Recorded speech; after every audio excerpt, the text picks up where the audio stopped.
Invitamos al doctor José Guillermo González Cabeza, biólogo egresado de la Universidad Nacional de Trujillo, máster en Biología Industrial y Biotecnología por la Universidad Nacional de Trujillo, máster y doctor en Biotecnología por la Universidad Autónoma de Barcelona, con estudios avanzados en microbiología en la misma universidad.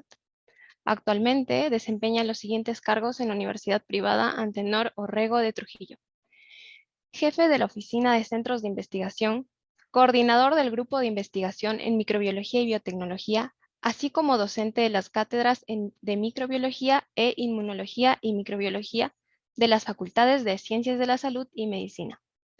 El tema de esta ponencia es RNA interferentes y aplicaciones. Recordándole al público que la asistencia y la ronda de preguntas se realizará al finalizar la ponencia. Así mantengamos nuestras cámaras y micrófonos apagados durante la presentación para una mayor comodidad y comprensión del tema. Invitamos al doctor José Guillermo González Cabeza para que dé inicio con su disertación, que cuenta con 45 minutos para el desarrollo de su ponencia. Adelante, doctor José Guillermo González Cabeza.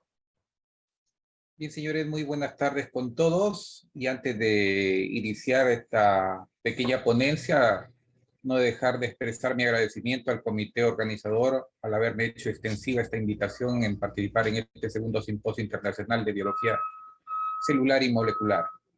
Pues bien, sí, efectivamente, el día de hoy les traigo un tema que tratará de bosquejarse el aspecto conceptual de lo que significan los RNAs interferentes, y una segunda parte abordaremos ya las aplicaciones o algunas de esas aplicaciones que se vienen dando el día de hoy.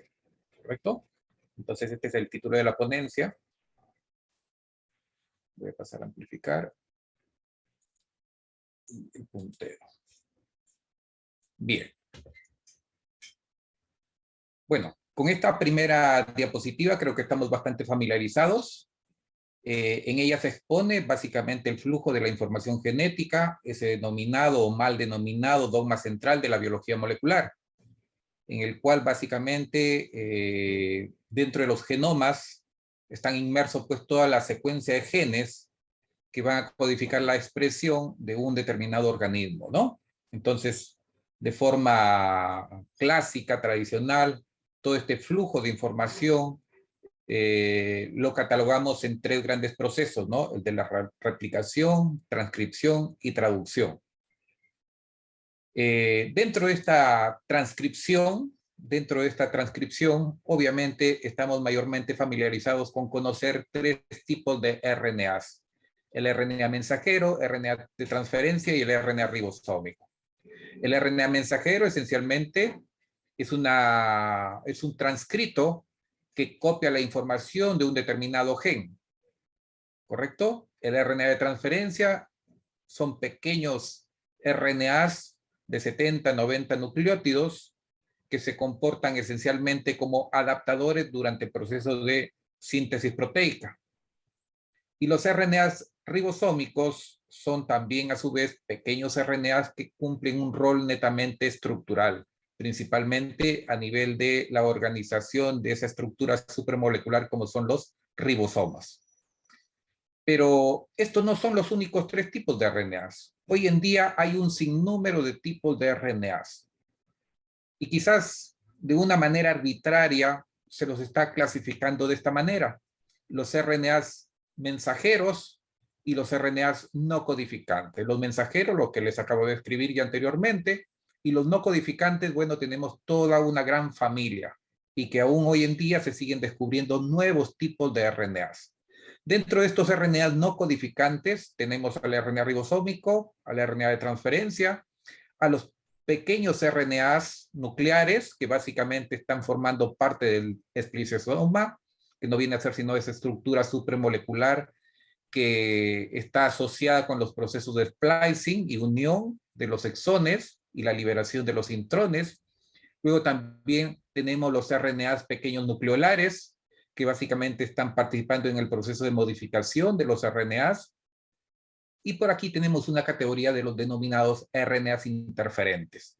Dentro de estos RNAs interferentes, me voy a focalizar en esta ponencia principalmente en dos: en los microRNAs y en los pequeños RNAs interferentes. ¿correcto? Entonces esto será básicamente el motivo de la ponencia. Y por acá, obviamente, otros tantos tipos de RNAs que, como repito, se siguen hoy en día describiendo un mayor número. Bien. ¿Dónde surge este hito de los RNAs interferentes? Esto surge a raíz de una publicación que se tuvo en el año 1998 por parte de estos dos investigadores, Fire y Melo. Esta investigación marcó un punto de quiebre en torno a todas las investigaciones que se venían realizando en torno a los RNAs y cómo estos podían estar regulando de una u otra manera la expresión genética, ¿no? Aquí quizás me atrevo a dar lectura a unos comentarios que en su momento tanto File y Melo, en ese año 98, hicieron consecuencia de esta publicación que valga la redundancia, lo publicaron en la revista Nature, ¿no? Mellor, por ejemplo, comentó, aunque hay muchas aplicaciones para el RNA interferente, aún desconocemos sus mecanismos. Ojo, año 98. Y de igual forma, Fire comentó lo siguiente, el beneficio más importante es que se harán muchos experimentos que nos dirán cosas importantes. ¿Por qué cito este año 98? Porque, como repito, si bien es cierto, este fue un punto de quiebre en el entendimiento de los RNAs interferentes, los años subsecuentes fue de una gran producción para el mayor entendimiento de estos RNAs interferentes. Tanto así que solamente bastaron 8 años posterior a esta descripción por Melo y Fire para que estos dos investigadores le concedieran en el año 2006 el premio Nobel, que ya se los comentaré más adelante. Bueno, pero aquí hago un alto, un paréntesis. ¿En qué sentido? Estos logros que hicieron tanto Melo como Fire, en parte lo hicieron como consecuencia de haber tenido un excelente modelo de estudio. Y ese modelo de estudio fue la utilización de un pequeño nemátodo de apenas 1 milímetro de longitud, que lo conocemos como Caenorhabditis elegans. Este pequeño nemátodo ya fue utilizado anteriormente por otros investigadores, y entre ellos cabe citar la figura de Sidney Brenner. Sidney Brenner, si bien es cierto, no tiene nada que ver con los RNAs interferentes, pero a él le debemos justamente el haber gestado las investigaciones empleando como modelo a Caenorhabditis elegans. Sidney Brenner también fue premio Nobel en el año 2002. Y justamente durante esa premiación, como a todo premiado, se lo invita a hacer una charla, una conferencia. Y él tituló en la fecha de su premiación la ponencia siguiente, la denominó así, el regalo de la naturaleza a la ciencia, justamente para hacer alusión a este organismo, que era un excelente modelo de estudio biológico, y el cual obviamente más adelante Melo y Fire cogieron también a este animalito como modelo. Ahora, ¿por qué emplear este nemátodo? Este nemátodo presenta grandes cualidades para el estudio o la investigación biológica. Por ejemplo, en primer lugar, es un organismo transparente de apenas 1 milímetro de longitud. El ser transparente nos facilita hacer seguimiento de su comportamiento fenotípico, por ejemplo. ¿Qué cambios pueden existir en este gusanito? Luego también es un organismo hermafrodita y eso nos permite también realizar experiencia, por ejemplo, en estudio de los genes recesivos. Luego también es un organismo que cuenta con un sistema nervioso y digestivo bastante sencillo, pero muy bien definido. Y todo el organismo está constituido por 959 células. Es de fácil mantenimiento en los laboratorios, un corto ciclo biológico de apenas 2-3 semanas que nos posibilitan obviamente obtener resultados bastante rápidos, y su evolución, su crecimiento es bastante sencillo de ser manipulable. ¿no? Entonces, de esa manera podemos quizás manipular ciertos genes y ver inmediatamente los resultados. Entonces, por eso es que cito a Sidney Breimer, ¿no? Ahora, lógicamente que File y Melo utilizaron a este nemátodo, pero no tampoco fueron los únicos. En la descripción del aspecto histórico de los RNAs interferentes, obviamente hubieron otros investigadores que también siguieron utilizando como modelo a Caenorhabditis elegans, ¿no? Bien, ahora, la historia de los RNAs interferentes ya surgieron desde la década de los años 80, porque ya se había detectado a nivel bacteriano la existencia de ciertos RNAs que podían hibridarse con otros RNAs mensajeros, de tal manera que formaban parcialmente moléculas bicatenarias. Estos RNAs mensajeros que se hibridaban eran secuencias de aproximadamente 100 nucleótidos y obviamente desempeñaban ciertos papeles reguladores, bloqueando lógicamente el proceso de traducción, ¿no? Entonces, eso fue en el año o en la década de los años 80. Esta misma situación también se descubrió en organismos superiores, en organismos eucariontes, pero eso se dio en la década de los años 90, puntualmente en el año 92. Bien, dentro de esa evolución de conocimiento, también vale citar también a Jorgensen en el año 90. Este investigador tuvo como propósito el incrementar el color de las petunias. Las petunias generaban un color violeta, pero él, sin embargo, quiso obtener petunias con una mayor intensidad de ese color púrpura. Entonces, su razonamiento fue el siguiente, de que a estos vegetales les quiso incorporar otro gen, un gen que codificaba la coloración justamente oscura o violeta de estas petunias.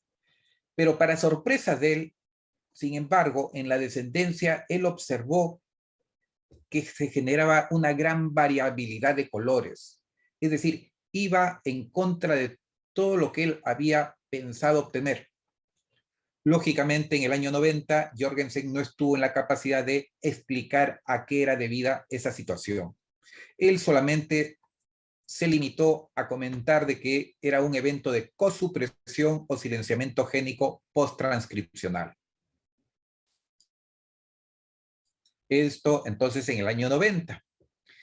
Una situación similar se registró con investigadores italianos de la Universidad de Roma, en la cual, trabajando con este honguito llamado Neurospora crassa, ellos quisieron también intensificar el color de este hongo. Este hongo, de forma natural, genera un color naranja y ellos quisieron intensificar ese color naranja. Pero sin embargo, cuando clonaban un gen que codificaba este color naranja, sin embargo, obtenían hongos blancos. Es decir, era un resultado contraproducente al esperado por ellos. A este evento sencillamente le denominaron el quelling o supresión. Y un hito bastante interesante se dio en el año 95 por parte de una estudiante, Sue Guo.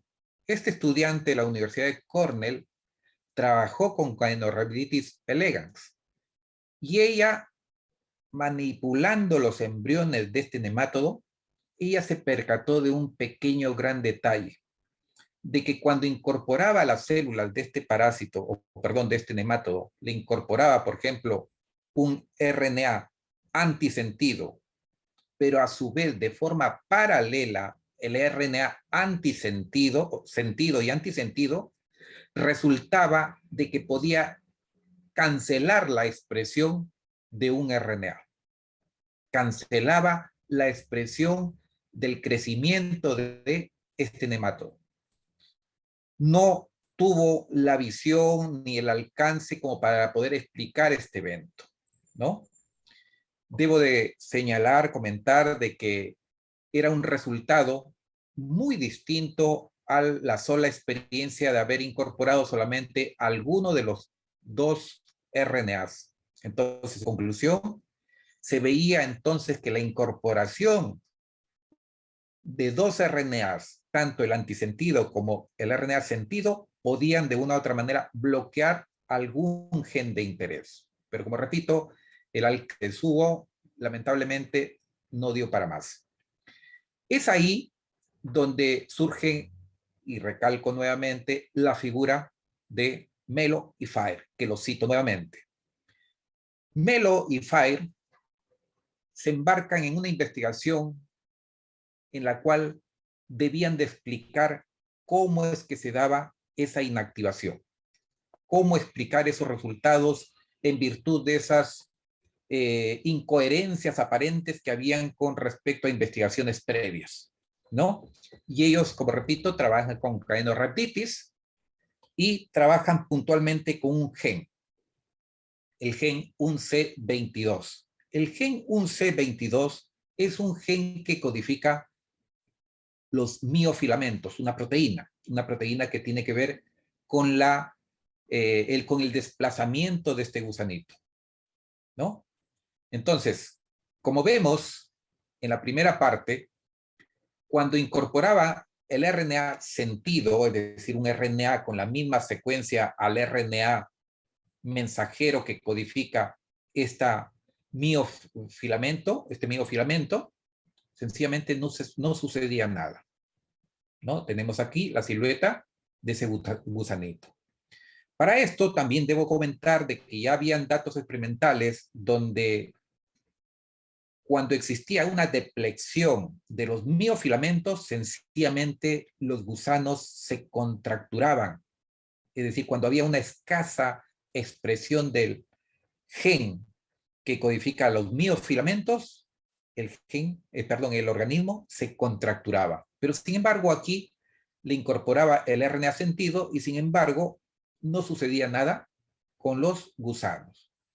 ¿Qué pasa en esta experiencia de Melo y Fire cuando ahora le adicionan o le incorporan el RNA antisentido?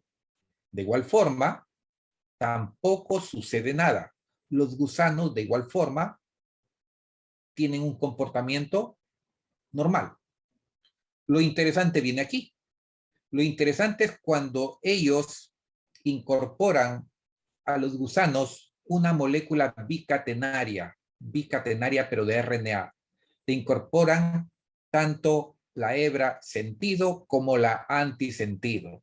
Y es aquí que incorporándole a los gusanos, sencillamente los gusanos presentaban una gran contracturación. Este tipo de resultado lo tenemos en esta tabla, el resumen. En este caso, esos distintos tipos de RNA sentido y antisentido iban dirigidos para neutralizar los exones 21 y 22. En este caso, cuando se les incorporaba la hebra sentido, sencillamente no se alteraba el fenotipo del gusano. Cuando se le incorporaba la hebra antisentido, tampoco se alteraba el fenotipo del nematodo. Pero ¿qué pasa cuando se le incorporaba el RNA sentido y el antisentido? Pues los animalitos sencillamente se veían alterados en un 100%. Esta experiencia de incorporarle moléculas híbridas, es decir, RNA sentido y antisentido sobre el exón 21 y 22, también estuvo dirigido contra el exón 27 del gen 1C22, ¿no? Entonces, de esa manera, ellos confirmaron que efectivamente moléculas bicatenarias de RNA de una u otra manera bloqueaban la expresión de estos miofilamentos, ¿no? Y eso generaba este aspecto fenotípico. Una segunda parte de esa expresión fue el trabajar con los embriones del mismo nematodo. En este caso, cogiendo como modelo o como ejemplo el gen MEX. El gen MEX fue incorporado a los embriones. Este gen MEX tiene que ver con el desarrollo del crecimiento de estos gusanos. Aquí verán 3 embriones ustedes. El embrión más oscuro me está indicando una gran expresión del gen MEX, pero los embriones menos oscuros me están indicando una menor expresión del gen MEX. Y efectivamente, ¿no? A nivel embrionario, ellos nuevamente ratifican ese descubrimiento, que cuando le adicionan a los embriones el RNA antisentido, sencillamente hay una moderada expresión del gen MEX. Pero sin embargo, cuando adicionan moléculas bicatenarias de RNAs, ya sea una hebra de el RNA sentido y antisentido, sin embargo, había una inactivación completa. La conclusión hasta ese punto fue sencillamente de que un efecto a nivel de la transcripción o de la estabilidad del gen era consecuencia de estos RNAs bicatenarios. Pero no bastando con esto, Fire y Melo también hicieron un seguimiento de estos RNAs bicatenarios en el desarrollo del crecimiento de estos gusanos. Para eso, obviamente, a estos RNAs bicatenarios los marcaron principalmente con la proteína verde fluorescente y se dieron efectivamente cuenta de que sencillamente todo el organismo se cancelaba en su expresión, es decir, se cancelaba la expresión de los RNA mensajeros. Entonces, con este tipo de resultado, esto es lo que les valió la publicación que les comentaba anteriormente, que más adelante fue editada en Nature en el año 98. Pero, ¿cuál fue la mayor conclusión de este tipo de trabajo? Sencillamente que la interferencia genética por los DNAs bicatenarios, RNAs bicatenarios, puede ser utilizado por el organismo como un proceso fisiológico en el silenciamiento génico. Es decir, esto explicaba todos los datos obtenidos por los investigadores que antecedieron. Consecuencia de eso, como repito, es que ellos dos se hacen acreedores al premio Nobel en el año 2006, un 2 de octubre del año 2006. Más adelante han habido obviamente otros estudios para dilucidar un poco en detalle la bioquímica de cómo trabajan estos RNAs. Por ejemplo, se descubrió un complejo multimérico llamado el complejo RIS, que no viene a ser sino el acrónimo de lo que significa el complejo de silenciamiento inducido por RNAs. Esto fue descubierto en Drosophila, y este complejo RIS, dentro de su complejidad, tiene unas proteínas, las proteínas argonautas. Estas proteínas argonautas tienen la cualidad de comportarse como endonucleasas. Y esto es importante porque durante el metabolismo de estos RNAs bicatenarios, estos RNAs van a sufrir ciertos cortes que ya lo veremos más adelante. Entonces, ya comento algo, la función de estos complejos RIS. Como repito, complejo de silenciamiento interferente por RNAs, ¿no? Otro complejo, también están los complejos Dicer, ¿no? Que también se comportan como endonucleasas, ¿no? En el proceso de maduración de esos RNAs bicatenarios, como comento, ya lo describiré más adelante. Bueno, en cuanto a la bioquímica de estos RNAs interferentes, ya decía entonces que voy a tratar, o estoy tratando, de los llamados los microRNAs interferentes y los pequeños RNAs interferentes. En el caso de los microRNAs interferentes, estos están codificados a nivel del genoma de una célula. Son expresados al igual que cualquier otro gen. Cuando son expresados, van a generar RNAs que pueden tener una longitud de unos cuantos cientos a unos cuantos miles de nucleótidos. Estos son transcritos a partir de la RNA polimerasa Pol2. Estos transcritos van a sufrir un plegamiento, una configuración secundaria que le va a permitir adoptar unas especies de loops u horquillas, ¿correcto? Y es a nivel del núcleo, donde va a haber la participación de unas nucleasas llamadas Drosha, o alternativamente las nucleasas Pasha, en el caso de las células humanas. ¿Cuál es su función de estas Drosha o Pasha? Básicamente, cortar a esta estructura. La cortan generando una estructura bicatenaria, pero ya mucho más corta, de aproximadamente 70 pares de bases. Debo de advertir también de que durante la expresión de estos mensajeros, de estos microRNAs, que no vienen a ser sino por el momento mensajeros, también están sujetos a procesos de maduración, splicing. También están sujetos a la incorporación del CAP, de las 7-metilguanosinas, y también están sujetos a la poliadenylación, ¿no? Es decir, algo muy similar a lo que sucedería como cualquier otro tipo de RNA. Configurado ya esta molécula de RNA bicatenario, que vendría ahora a ser el pre-microRNA, recién es que sale del núcleo. Sale del núcleo a través de un sistema empleando la esportina 5, que es básicamente un transportador, ¿no? Bien.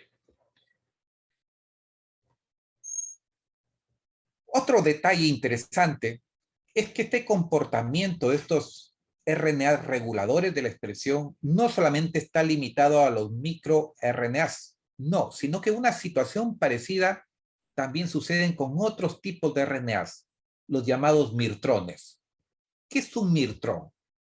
Un mirtrón no viene a ser sino un pequeño RNA bicatenario, pero cuyo origen es a partir de las regiones intrónicas de algún mensajero.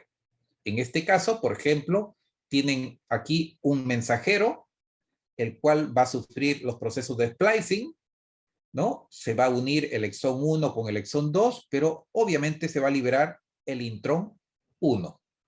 Este intrón 1 va a tener una configuración muy similar a los de los microRNAs, ¿no? Entonces, la ruta o el seguimiento de estos mirtrones va a ser muy similar a los de los microRNAs y también van a salir a través del sistema de esportina 5. Va a salir al medio citosólico. Otra alternativa, también tenemos ciertos genes, los HPRNA, ¿no? Que en este caso son genes que codifican un RNA que va a sufrir un plegamiento, una estructura secundaria, con la particularidad de también establecer una horquilla, un rizo. Estos RNA son bastante pequeños, ¿no? En este caso no va a ser necesaria la participación de una modificación por parte de las enzimas DROSHA o PASHA, sino que directamente también van a salir del núcleo a través del sistema de esportina 5. Es decir, estos también se van a comportar muy similar a los microRNAs. Entonces ya tenemos por el momento 3 posibilidades en cuanto al comportamiento de estos llamados RNAs interferentes. Bien, saliendo ya del núcleo, esos microRNAs en el citosol se van a enfrentar con este complejo Dicer, y ya les comentaba que tiene capacidad de comportarse como nucleasa. Esto que era una molécula bicatenaria de 70 pares de bases alrededor, va a acortarse por efecto de esta nucleasa Dicer. Va a generar una molécula bicatenaria de RNA de aproximadamente 23, 25 pares de bases. Y con la particularidad de que en el extremo 3 van a existir 2 o 3 nucleótidos sobresalidos, sobresalientes, ¿no? Estos RNAs bicatenarios, estos microRNAs maduros, más adelante forman un complejo con RIS, el complejo RIS. El complejo RIS tiene la particularidad de que va a desnaturalizar a esta molécula que inicialmente era bicatenaria.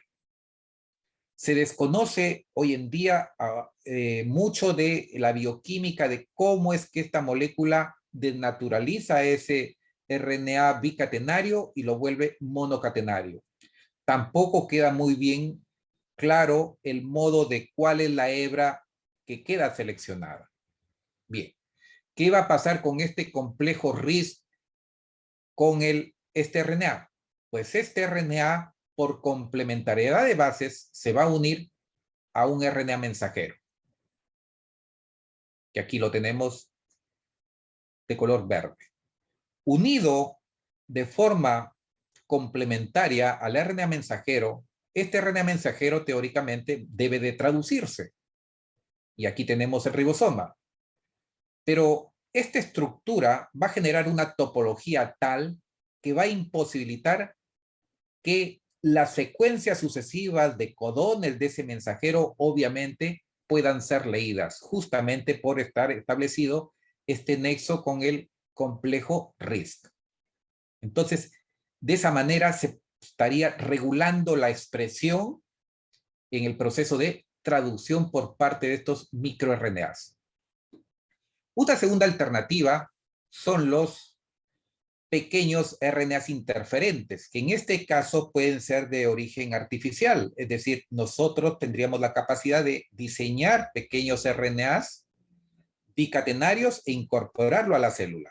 De esa manera, entonces, nuevamente actuará las proteínas Dicer, ¿no? Generará un pequeño RNA interferente, sucederá la misma historia con el complejo RISC, pero aquí un detalle. En este caso, el complejo RISC no solamente puede comportarse como un bloqueador en el proceso de traducción, es decir, de síntesis proteica, sino que también puede comportarse como una nucleasa, es decir, degradar al RNA. Entonces, hay esas dos posibilidades de cómo podría regularse la expresión génica de estos mensajeros. Bueno, aquí algunas diferencias, ¿no? Por ejemplo, los RNAs pequeños interferentes tienen una longitud de 21 a 23 nucleótidos, mientras que los microRNAs de 19 a 25.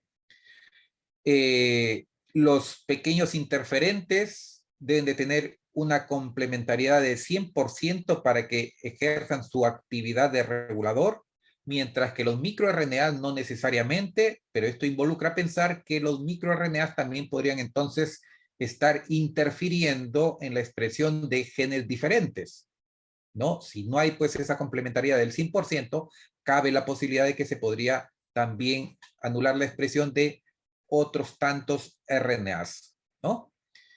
Otro detalle interesante es, bueno,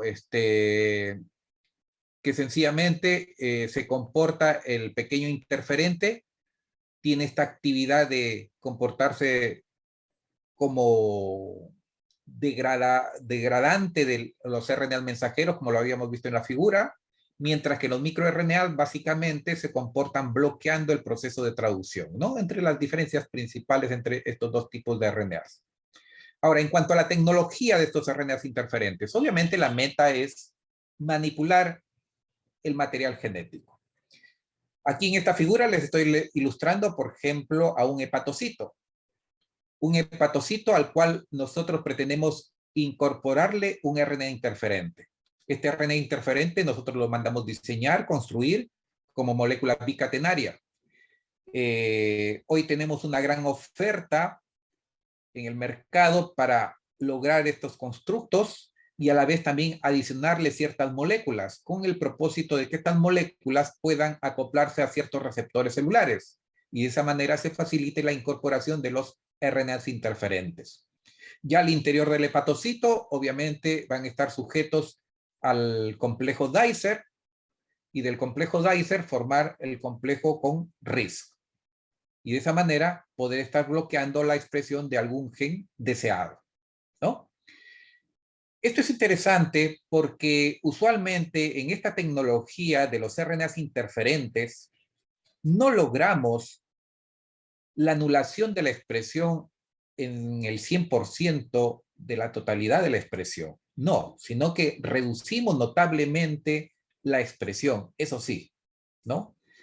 Marco ese detalle porque ustedes bien saben de que hoy en día tenemos una tecnología alternativa, por ejemplo, los sistemas CRISPR. Con los sistemas CRISPR puedo yo estar generando un knockout, ¿no? Es decir, una anulación completa de un gen, es decir, lo silencio completamente. Pero con esta tecnología tengo la posibilidad de tener un remanente aún de expresión.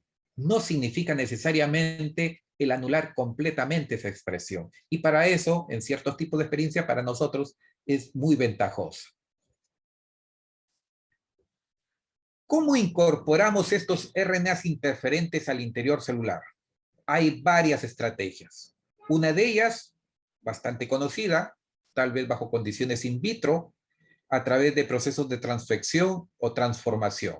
¿Correcto? Ya incorporamos entonces estos RNAs interferentes al interior de la célula. Otra alternativa es utilizando vectores virales. Hoy también, de igual forma, tenemos una gran oferta de vectores virales que puedan ser portadores de estos RNAs interferentes. Tenemos, por ejemplo, los pseudovirus. Los pseudovirus básicamente no vienen a ser sino estructuras víricas o falsas virus que solamente de virus tienen la cubierta, pero interiormente obviamente tienen el RNA interferente y de esa manera se facilitaría la infección para transferir ese material genético al interior celular. Y luego también tenemos vectores plasmídicos, pues, ¿no? Los vectores que son bastante similares a los empleados en los típicos procesos de clonación. Dentro de ese contexto, por ejemplo, para citarles, tengo uno de los más conocidos, el PZX, que aquí lo tengo representado. Este vector, por ejemplo, es un pseudovirus, ¿no?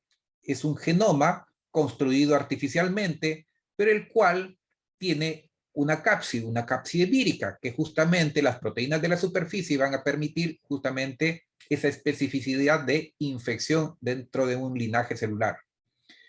Otro detalle que se darán cuenta en este vector es que tiene varios orígenes de replicación de distinta procedencia, ¿no? Eso me posibilita justamente el poderlo utilizar en distintos tipos de organismos, ya sea en vegetales, bacterias o animales.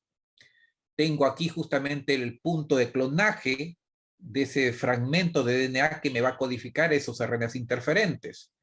Tengo marcadores de selección para antibióticos como frente a la neomicina, a la ampicilina y otros tantos más, ¿no? Por aquí tenemos otro más, el PCLIB, ¿no? Este vector, por ejemplo, también me es factible incorporar un gen que me codifique estos interferentes, ¿no? Y des en cuenta aquí. Aquí codifico un gen cuya expresión me va a generar esos RNAs interferentes que van a promover la formación de una pequeña horquilla, un pequeño rizo, ¿no? Eso es muy ventajoso en el procesamiento de estos tipos de genes que introducimos. Bueno, aquí tenemos otro, el PCIRNA, ¿no? En este caso, la particularidad de este vector es que arrastra, por ejemplo, un promotor humano, el H7S, y también es interesante evaluar el hecho de que este vector, por ejemplo, como marcador de selección, podemos utilizar la alfa complementación, ¿no? Del gen de la beta-galactosidasa, ¿no? Que es muy similar al que se emplea para los procesos de clonación en bacterias. Marcadores de antibióticos, marcadores frente a distintos tipos de antibióticos. Tenemos otro vector, este PCI-RNA dúo, que en este caso, a diferencia de los anteriores, me da la prestación de que puedo clonar hasta 2 genes que me pueden codificar 2 tipos de RNAs interferentes diferentes. En otras palabras, me da la capacidad de poder silenciar 2 genes o más, si es mi deseo, de una célula, ¿no? Bien. Uno de los problemas que usualmente se presenta es el delivery, es decir, cómo trasladamos a estos RNAs interferentes al sitio blanco, al linaje celular que pretendemos nosotros modificar.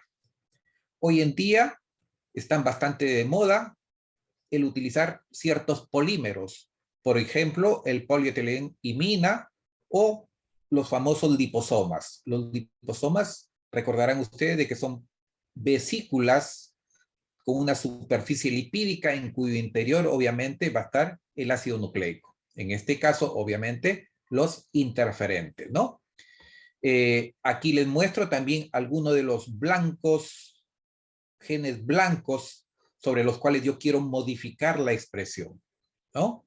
Estos genes blancos, para esta tabla, están obedeciendo a genes asociados con desarrollo canceroso.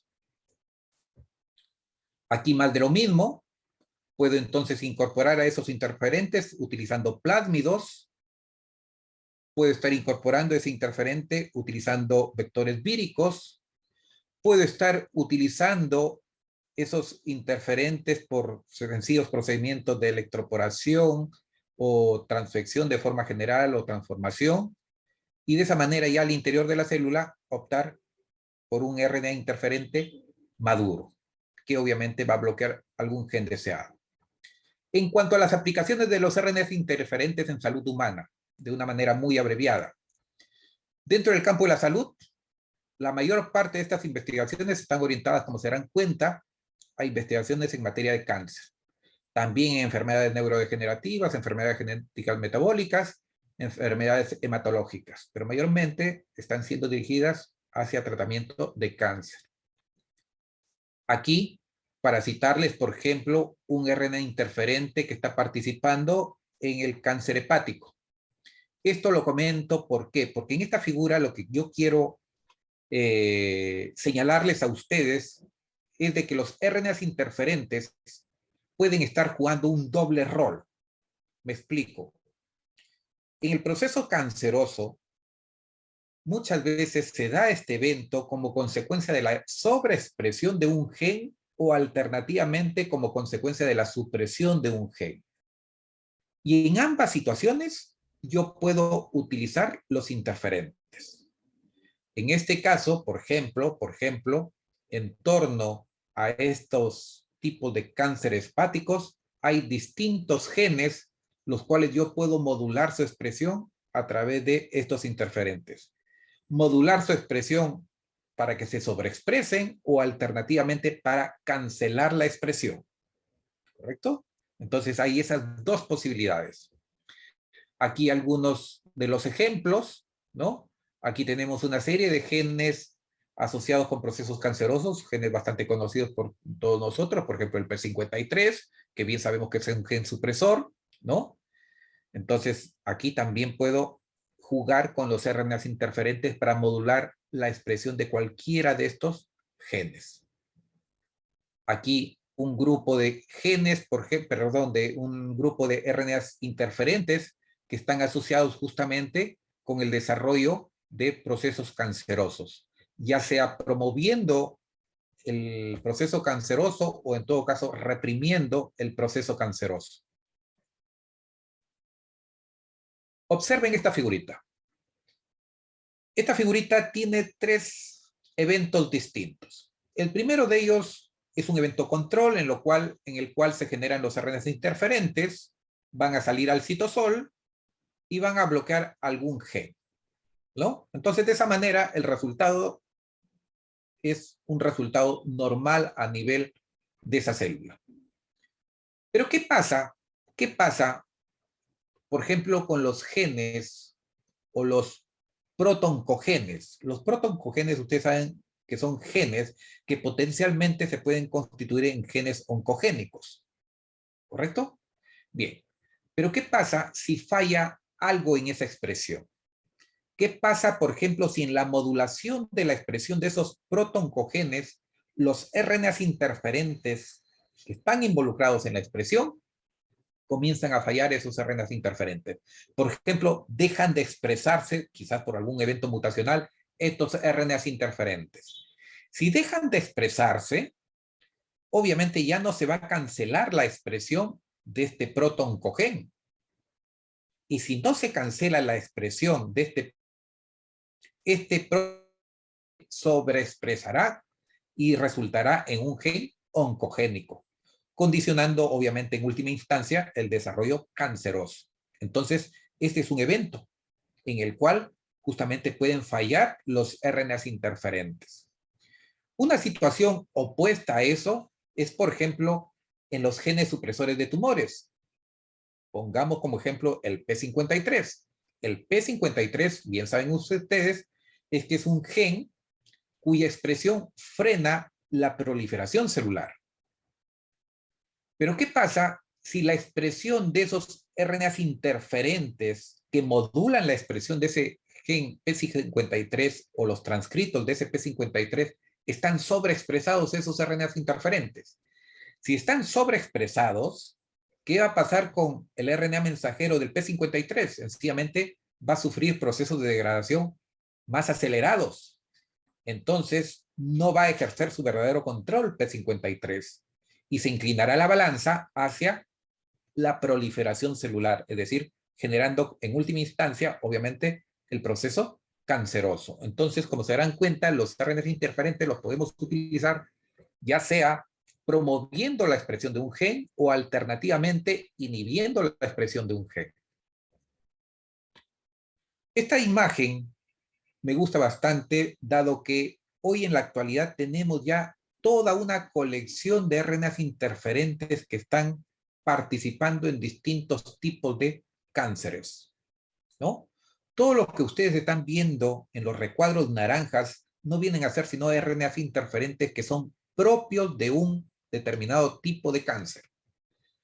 Esto abre una serie de posibilidades, en el sentido de que, por ejemplo, me puede servir como diagnóstico.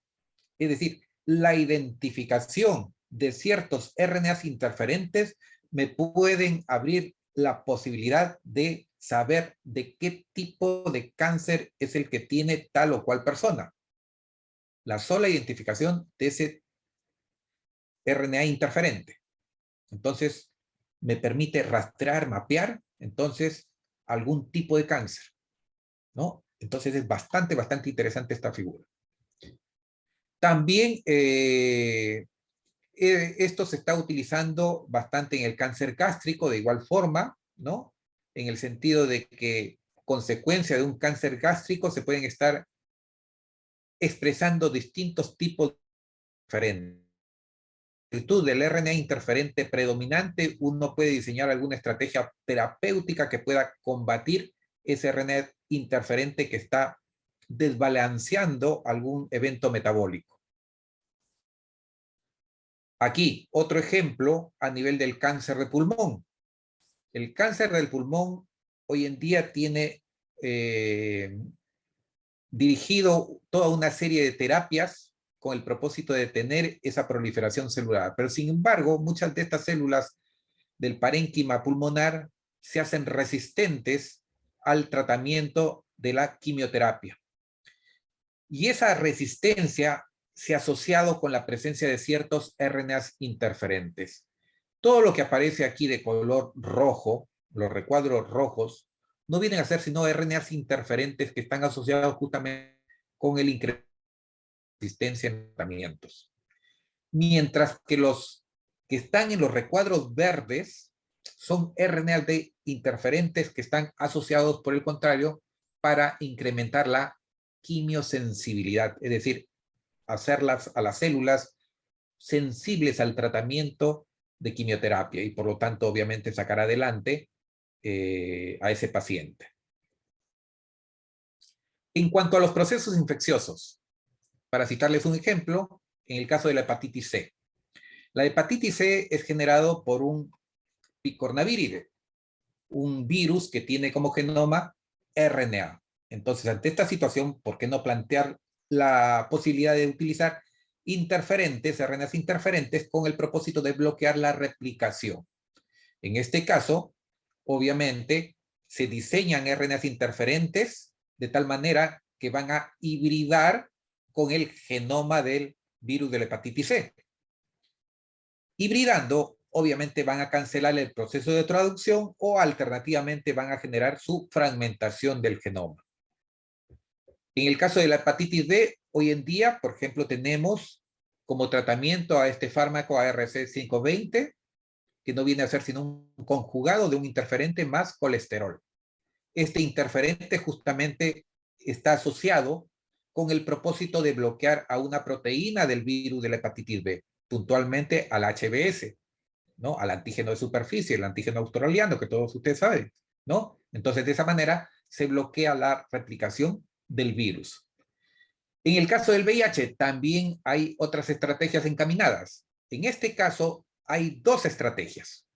Por un lado, utilizar interferentes que me bloqueen ciertos correceptores de los linfocitos, como por ejemplo el CCR5. De esa manera, si yo bajo la expresión del CCR5, lógicamente voy a disminuir la posibilidad de que se suceda el proceso de infección. Y la segunda estrategia es dirigida directamente al virus. en este caso, si sé que el VIH es un virus con un genoma de tipo RNA, generar interferentes que me bloqueen, que me degraden, en este caso, al genoma del VIH. Hay esas dos estrategias. Y ya que estoy hablando de estrategias dentro del marco de procesos infecciosos, observen este artículo reciente, que no tiene ni 3 meses. Una estrategia de utilizar los RNAs interferentes justamente para combatir al SARS-CoV-2. En este caso, un conjunto de investigadores de la Universidad de Berlín se han encaminado a diseñar toda una colección de RNAs interferentes con el propósito de bloquear la replicación del SARS-CoV-2.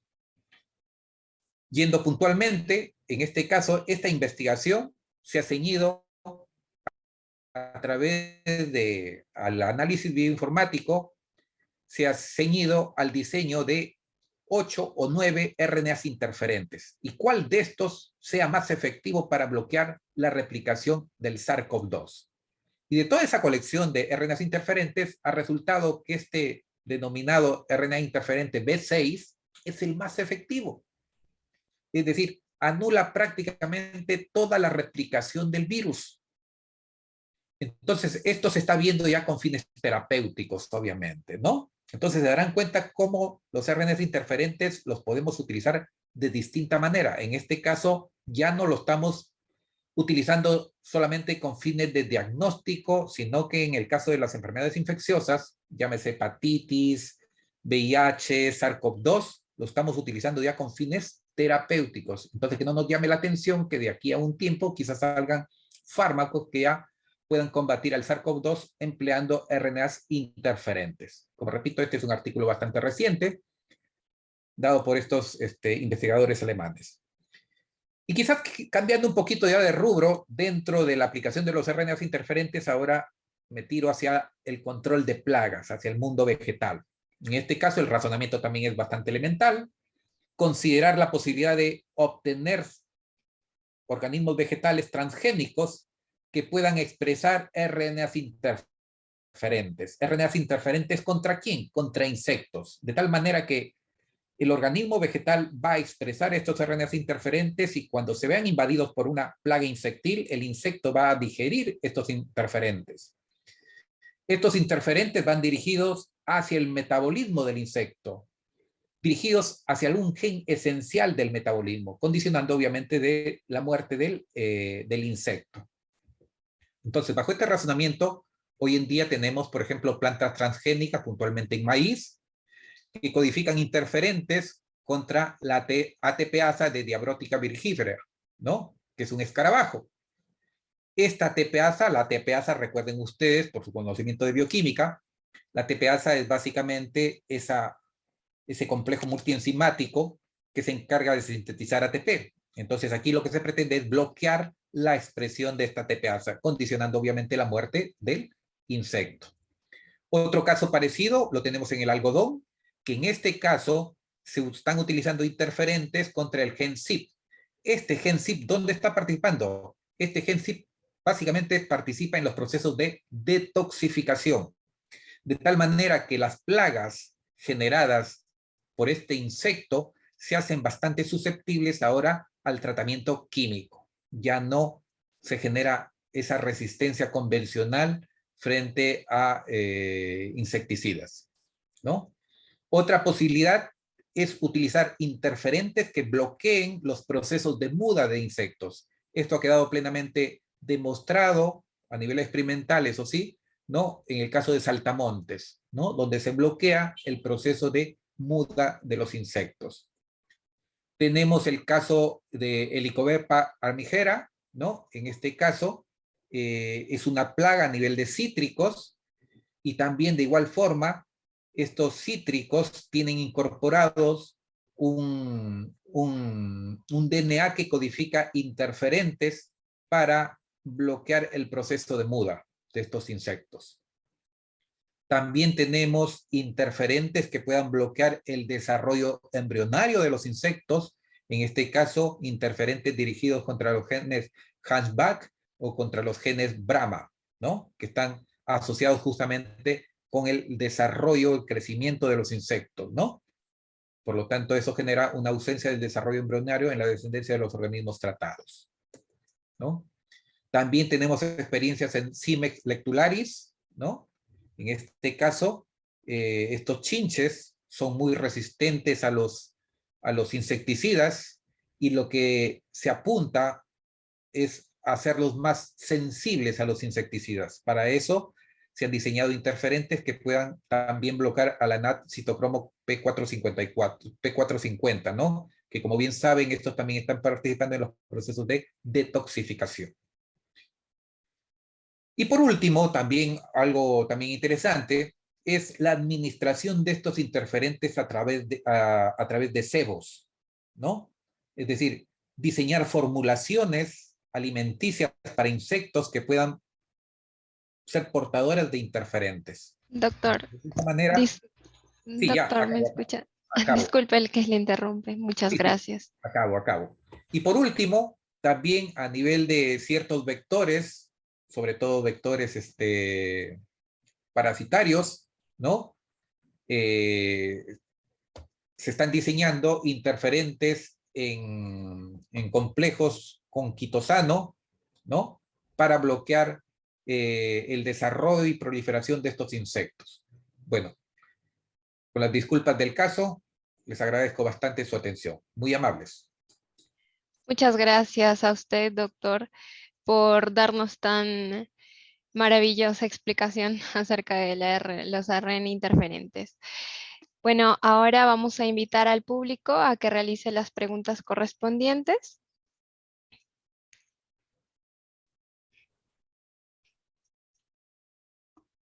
Y bueno, posteriormente van a ser absueltas.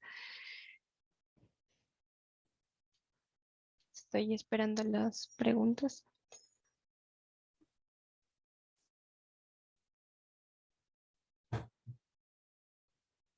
Bien, la primera pregunta por Adrián García. ¿Qué tan específico es el uso de estas tecnologías de silenciamiento de expresión? Es decir, ¿hasta dónde podemos controlar la célula blanca o el gen específico que queremos silenciar? Bien. Esa pregunta tiene dos matices. En cuanto a la especificidad, eso va a depender mucho del diseño que hagamos nosotros de ese interferente. Si construimos un interferente con una homología completa o del 100% hacia un RNA, seguramente tendremos una gran especificidad. Pero si construimos un interferente que quizás no tenga una completa homología por su blanco, es decir, por su RNA mensajero, quizás ese interferente pueda también estar interfiriendo con otros RNA mensajeros. Entonces va a depender mucho de la homología que pretendamos conseguir sobre ese RNA mensajero blanco. Eso por un lado. Y la segunda parte que creo entender el detalle, y era justamente lo que les comentaba. Hoy en día, hoy en día creo que estamos en un momento en el cual, entre comillas, ya dominamos con cierta confiabilidad los procesos de edición génica, es decir, modificar el genoma. Pero nuestro gran reto dentro de la biología hoy en día está en el delivery. Es decir, cómo llevar ya sea ese RNA interferente o ese CRISPR, qué sé yo, cómo llevar exactamente a las células deseadas. Ese es el gran reto que se tiene hoy en día dentro del campo de todo lo que es edición génica, el delivery. Lo que perseguimos obviamente es que estas moléculas que van a hacer algún tipo de edición génica deban de ser dirigidas exclusivamente sobre un determinado blanco, que no quepa la posibilidad de que pueda estar ingresando este interferente, en este caso, a otro tipo de célula, porque eso obviamente generaría riesgos. Para ponerles un ejemplo, si yo, por ejemplo, en terapia génica quisiera utilizar los RNAs interferentes por ejemplo, para el gen de la insulina, voy a reemplazar o modificar ese gen. Pero el problema es cómo yo logro que ese interferente llegue exclusivamente a las células beta del páncreas, que no vaya a otro sitio.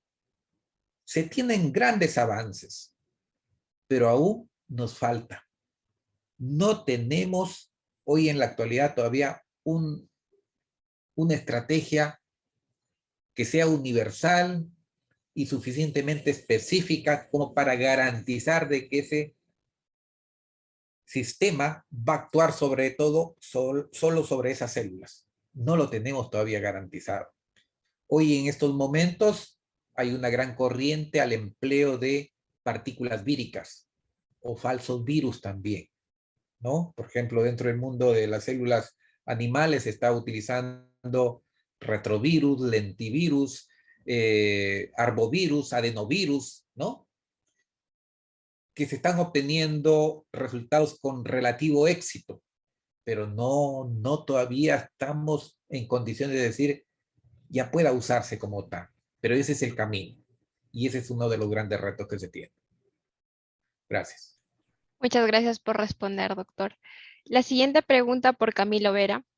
En un proceso de cáncer de páncreas, la expresión del gen P53 es fundamental.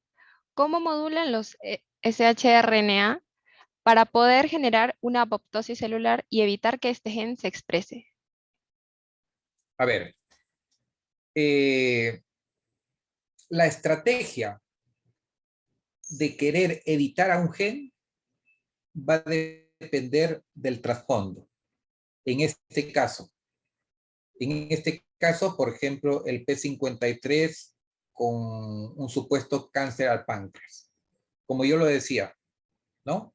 En este caso, quizás anular la expresión de posibles RNAs interferentes que bloqueen o degraden al mensajero del P53, es decir, acentuar la expresión del P53.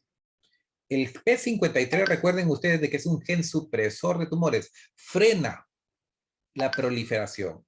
Y si yo quiero que frene, debo de sobreexpresar en todo caso ese P53. Pero el P53, al igual que muchísimos genes, también está regulado por RNAs interferentes. Entonces, si yo logro modificar o anular esos RNAs interferentes que no me van a degradar a ese RNA mensajero del P53, obviamente estaré garantizando una mayor expresión de ese P53, ¿no? Entonces, las estrategias están planteadas, sino que ya depende de uno, a ver, cómo lo abordo, ¿no? Por eso les comentaba, ¿no? Los RNAs interferentes los puedo utilizar de distintas maneras. No vayan a pensar que es solamente para bloquear genes. No, sino que de distintas maneras, según sea, obviamente, mi perspectiva de investigación. Muchas gracias, doctor. Tenemos la siguiente pregunta por Serafín Cruz. ¿Qué factores interfieren en la expresión de genes? Uf. Bueno, la pregunta del millón, ¿no? Bien saben ustedes de que en la expresión de un gen, múltiples factores. A ver, los sistemas de regulación de la expresión de un gen no solamente se deben a cuestiones netamente genéticas, sino también del entorno. Para señalar solamente las cuestiones inherentes de la célula, por ejemplo, las mayores regulaciones están a nivel del proceso transcripcional, las modificaciones que puede sufrir sDNA, sRNA, incluso también los sistemas de modificaciones de la cromatina, tenemos también los sistemas, bueno, los mismos RNAs interferentes, los microRNAs, que también es otro tipo de modulación de la expresión. Luego también el nivel de protección que pueden tener esos RNA, ¿no? Si están protegidos con el capuchón o qué tanto pueden estar poliadenilados. En fin, creo que ahí sería un tema bastante complejo, ¿no? Decir solamente la expresión, si funciona o no funciona, sería muy aventurado, ¿no? Nosotros bien sabemos de que en la expresión de un gen participan un sinnúmero de variables. Quizás dentro de este sinnúmero hayan factores, obviamente, más determinantes que otros. Por ejemplo, a nivel transcripcional, obviamente ahí están focalizados los mayores puntos de regulación génica, ¿no? Otros procesos, modificaciones a nivel post-traduccional, también, ¿no? También se constituyen en modulación de la expresión de genes, pero quizás ya eso cae en un segundo plano, ¿no? En fin, o los mismos eventos epigenéticos de igual forma, ¿no? Entonces, hay muchos niveles de cómo podemos abordar el nivel de expresión de un gen, ¿no? Va a depender eso también, obviamente, del organismo que estemos trabajando, va a depender también tipo de gen, cómo se está expresando. Por ejemplo, en células bacterianas, bien sabemos de que la expresión es policistrónica, ¿no? Un solo elemento regulador con distintos genes estructurales, es decir, un gen regulador, un sistema de regulación, automáticamente los genes subsecuentes igualmente se ven modulados, a diferencia de las células de eucariotes que prácticamente cada gen tiene su mismo sistema de regulación. Si le sumamos por ahí los enhancers, los potenciadores, los represores, etcétera, etcétera, es decir, es un campo muy amplio, ¿no? No podría responder de forma puntual exactamente cuál es el factor, ¿no? Son muchos. Muchas gracias por responder esas preguntas, doctor. Le doy pase a mi compañero Hume, quien también es miembro de la organización, porque va a realizar una pregunta en particular hacia usted.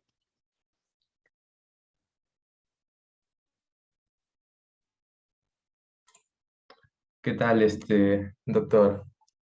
Claro, Mucho buenas tardes. gusto. Soy Luis Hyun, estudiante y miembro de esta comisión, ¿no? Eh, Mi pregunta es un poco particular, ¿no? Debido a que sigo su trabajo más o menos de caracterización de líneas celulares en cáncer triple negativo de mama, y justo tenía esa cuestión, ¿no? Con los RNAs interferentes, por ejemplo, como bien sabemos, es un cáncer que es difícilmente tratar, ¿no? Porque no tiene targets potenciales. Y es aquí donde viene la introducción de aplicar ciertos sistemas, RNAs interferentes, por ejemplo, ¿no? Eh, para que estos puedan promover la propia, no sé si llamarlo sistemas de degradación o una regresión de un perfil, agresivo, ¿no? Que tiene este cáncer de mama usando, no sé, el sistema de edición, como en este caso usted nos menciona, ¿no? CRISPR-Cas o usar vehículos vectores, como los que son las bacterias, ¿no? Antiguamente ya se vienen usando las bacterias como vehículos, ¿no? Hay muchos estudios que hacen con tratamiento de calor, inducen sistemas, ¿no? Donde van a llevar estos fármacos, como doxorubicina, por ejemplo, y en este caso es ver si estos vehículos, como las bacterias o los adenovirus, pueden servir como transportadores de estos RNAs interferentes, ¿no? Que puedan inhibir la expresión de muchos genes que puedan estar implicados en estos perfiles agresivos de la TNBC, ¿no? Por ahí va más o menos mi consulta, ¿no? Efectivamente, ¿no? En el cáncer de mama triple negativo tenemos ese gran problema de que se trata de un cáncer cuyas células obviamente no generan marcadores de detección, por un lado. Y por otro lado, sepan ustedes de que se trata de un cáncer tremendamente agresivo, ¿no?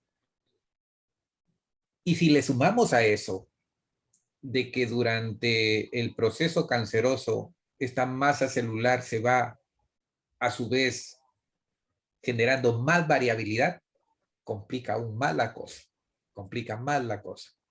Y lógicamente hay una serie de estrategias que se plantean justamente para combatir, tratar a este tipo de cáncer, ¿no?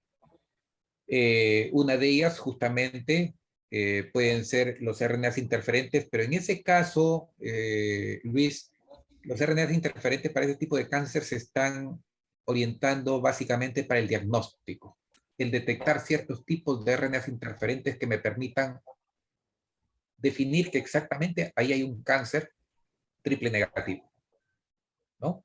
Detectar con análisis de sangre, ¿eh? Por si acaso, ¿no? Detectar que hay RNAs interferentes típicos que son propios de ese tipo de cáncer. Entonces, diagnóstico. Otra posibilidad también que se está viendo, y esto sí es, como les diría, algo que está revolucionando dentro del mundo de las ciencias biológicas, son los sistemas CRISPR, ¿no? Particularmente yo me veo muy entusiasta con estos sistemas de edición génica, y la verdad que han venido a quedarse y a revolucionar todo el mundo biológico, ¿no? Con los sistemas CRISPR hoy podemos teóricamente hacer maravillas, hacer maravillas. Queda un poquito el diseñar, plantear la estrategia de cómo utilizarlos. En este caso, por ejemplo, sistemas CRISPR que quizás vayan dirigidos contra estas células cancerosas y anulen quizás la expresión de algunos tipos de genes que promueven el proceso canceroso, ¿no? También incluso los sistemas CRISPR, también como potencial estrategia, es que se los está diseñando para que sean portadores de moléculas que puedan ejercer un efecto tóxico sobre esas células cancerosas, ¿no? O por ejemplo, los sistemas CRISPR también se les está anulando la capacidad para que la enzima, esta Cas, sea inactiva, pero sin embargo pueda acarrear por fusión proteica, por fusión génica, pueda acarrear algún tipo de represor transcripcional, ¿no? Entonces, de esa manera, limitar la proliferación celular. Entonces, Luis, es un poco complejo todo esto. El responder tu inquietud es bastante complejo. Creo que siempre el punto de partida va a ser el conocer un poco el fenómeno. ¿Cómo es que se da? Saber cómo es que se desarrolla ese problema, en este caso, este tipo de cáncer. Y en virtud a ese conocimiento viene la segunda fase. Plantear la estrategia más inteligente que me permita, de una u otra manera, combatir ese problema. Que quizás pueda fallar, sí, obviamente, pero está ya en nosotros, obviamente, diseñar esa estrategia. Yo en estos momentos te estoy planteando los sistemas CRISPR o los sistemas, los interferentes, digamos, con los que estoy mayormente familiarizado. Pero también, por ejemplo, está lo que tú me dices. Se está empleando la nanotecnología. En el caso de la nanotecnología, ¿qué se está haciendo? Por ejemplo, utilizando nanopartículas de oro con el propósito que lleguen a la masa de células cancerosas. ¿Con qué propósito? Que cuando estas nanopartículas estén en esa masa cancerosa, a esa mama someterla a un tipo de radiación, con el propósito de que esas partículas o esas nanopartículas generen calor. Y ese calor obviamente mate a esas células cancerosas, ¿no? Pero nuevamente nos enfrentamos, por ejemplo, ahí, Luis, con la misma incertidumbre, el delivery. ¿Cómo hago para que esas nanopartículas solamente se dirijan a la masa tumoral? ¿No? Otro reto, ¿no? En fin, ¿no? Te agradezco la pregunta, pero así responderte así de forma puntual es complicado, ¿no? Gracias más bien. Sí, doctor, no se preocupe porque justamente justo la primera ponencia del simposio fue respecto a heterogeneidad celular, ¿no? De TBNS, de triple negativo. Y justamente en el trabajo hablaban de 9 clústeres y pues estaban implicados muchos genes, ¿no? Y justamente llevarlo directamente, ese target, ¿no? Esa molécula o ese RNA o cualquier otro sistema, ¿no? Editado, por ejemplo, pueda directamente afectar a esas células, ¿no? O sea, el deliver, ¿no?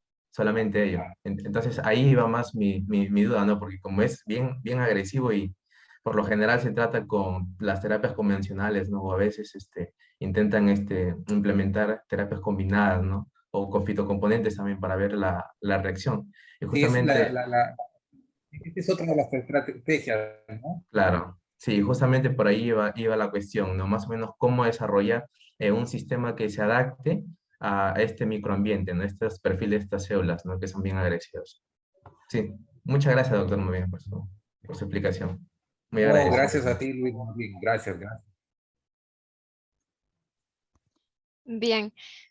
Nuevamente le agradezco, doctor José Guillermo González Cabeza, por esta impecable y excelente ponencia.